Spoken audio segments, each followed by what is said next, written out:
Greetings, ladies and gentlemen, this is your Net General, and welcome to another Total War Warhammer Legendary Lord lore video, and today we are covering Oxyotl, the other character to make an appearance in the new DLC, The Silence and the Fury for Total War Warhammer 2. He is a great little chameleon skink, and can't wait to get into his story. Some of the audio from this video, guys, has been taken from a video I did a little while ago, looking at all the missing Legendary Lords for the Lizardmen, so be aware of that. There'll be a link in the top right hand corner now if you want to check out that full video. But without further ado, let's get on with this video and kick on with the story of Oxyotl. Now, Oxyotl began his life in truly ancient times. He's a chameleon skink hero, and he kind of was around and alive. Being a skink, they're not immortal, but he was alive during the time of the Great Catastrophe, when chaos burst forth into the Warhammer world for the first time and threatened to annihilate absolutely everything.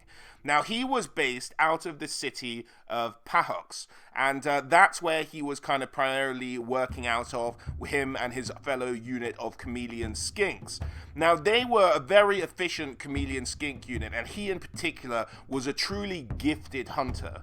Now, what had happened was, during the Chaos Wars, a huge horde of chaos began to approach their city in the northern part of Lustria. Now, they managed to kind of ambush them, and Oxyotl was key to that, laying ambush after ambush after ambush, holding off the Chaos Horde, but eventually it was just unstoppable, and they fought them back to the city itself.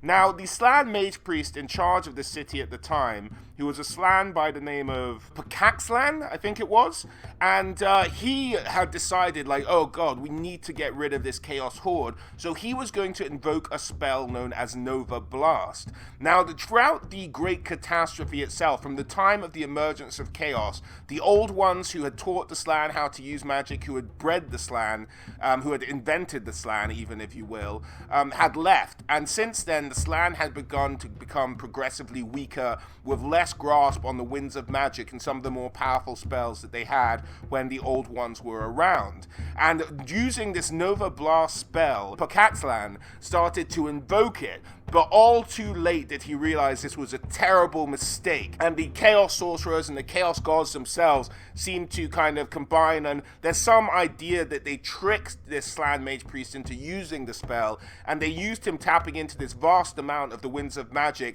to corrupt and influence the spell. And effectively what ended up happening was the spell was transformed and encapsulated the whole city and transported it into the realm of chaos. Now, this was just a sudden shudder and a shock to the system, and it just sort of decimated and threw everyone off their feet, and the city, almost in an instant, with time being the weird sort of paradox that it is in the realms of chaos, crumbled to dust in seemingly a moment, and many of the Slan just kind of collapsed on the spot, and the skinks as well, just kind of collapsed with the trauma of being transported into the realm of chaos. Now, when Oxyotl awoke, having been transported into the realm of chaos, he just saw just carnage around him. He heard screams, he heard just absolute horrors, as the demons of the chaos world had come down upon this city, which had just entered their realm, and just slaughtered everything in their sight. He saw to his right hand side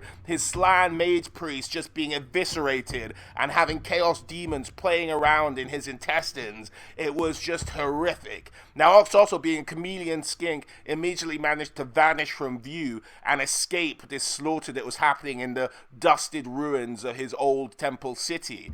And then he just had to wander the realm of chaos itself. He was trying to find a way home. So now, with time passing at a strange pace, no one's sure how long exactly he spent in the realm of chaos.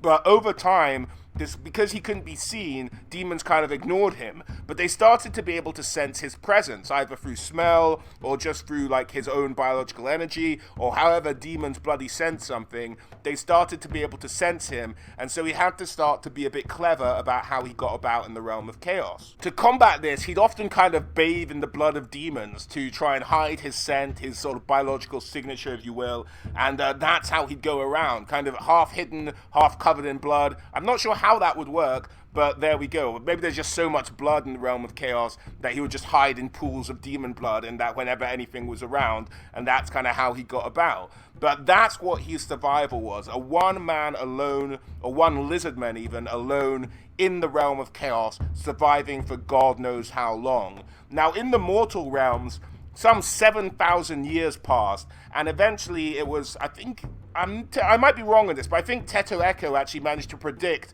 the return of Oxyotl, and he emerged out of the warp and came back into the realm of chaos, and he found the Lizardmen Empire much reduced in power and ability. However, despite his return, he told his tale to the Slan Mage Priests, the leaders of the Lizardmen, but never went into details about how exactly he escaped or what exactly he'd seen, for fear that it would both drive him and whoever heard the tale mad, absolutely insane. Since then, he's gone back, he's recruited a regiment of chameleon skinks to go around with him, and he is waging an almost single-handed war against the powers of chaos. So much is his heart filled with vengeance for his fallen city and what has befallen him as well. So he's off fighting chaos wherever he can.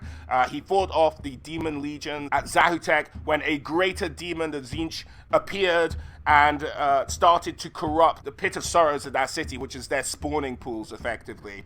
And he fought him off and managed to kill this greater demon of chaos with his sort of poison darts and his ability. But he doesn't care. He's just on a one-man, little skink bloody rampage to fight whatever chaos he can find at any given time.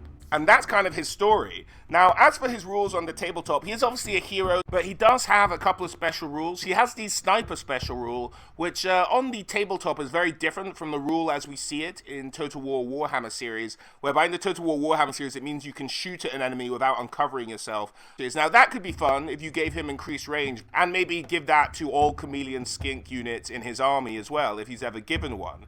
Now, he does have a special rule, but it kind of ties into his magical item, so we'll cover what the magical item is first, and that is the golden blowpipe of Patui, and that is, as the name describes, a golden blowpipe, but it fires out just like a rain of darts, not just a single one, multiple. Now, on the tabletop, that only translates as several darts, but you know what, it's better than nothing.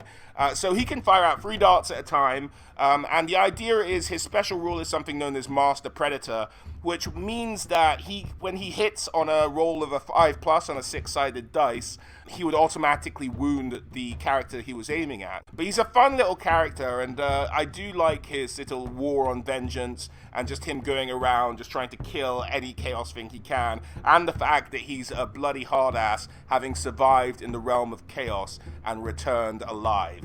So that's Oxyotl, cool little character, and I hope you guys are enjoying getting your hands on him in the Silence and the Fury DLC, going up against Forox the Brass Bull there.